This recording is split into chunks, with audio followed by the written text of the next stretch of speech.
Taiwanese semiconductor giant TSMC is building a second factory in the US state of Arizona. We'll construct a second fab here in Phoenix to build chips, 3 nano chips, the 3 nano chips. And despite struggling with the jargon, US President Joe Biden says the $40 billion investment in chips, the brains of most modern devices, is a big win. These investments are helping us build and strengthen the supply chain here in America. TSMC's move came after Washington passed a new law, the CHIPS Act, in July, which earmarks $52 billion for boosting domestic production of microchips. It comes as the already tense tech rivalry between the US and China heats up.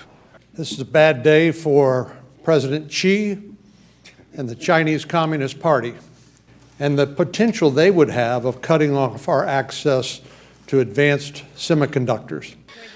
For governments around the world, pandemic-era shortages of the most advanced chips, 90% of which are made by TSMC, was a wake-up call.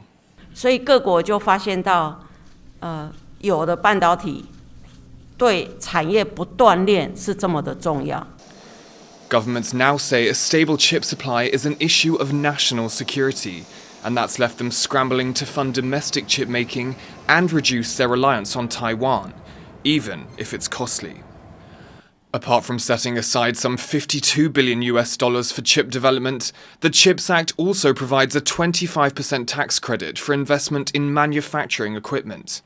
Japan has approved 774 billion yen for domestic chip investment, with grants of up to 50% of capital expenditure. And South Korea, home to TSMC's main rival Samsung, has promised $450 billion in chip investment over the next decade, with tax breaks of up to 40% for chip development.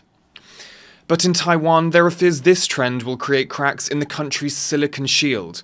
That's the idea that the country's world-leading chip industry would deter Beijing from attacking Taiwan, which China claims as part of its territory.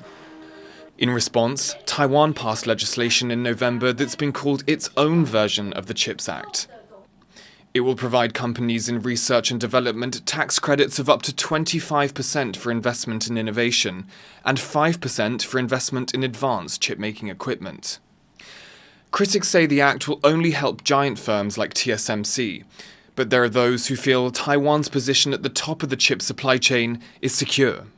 It's going to be very hard for US to build a fab business overnight.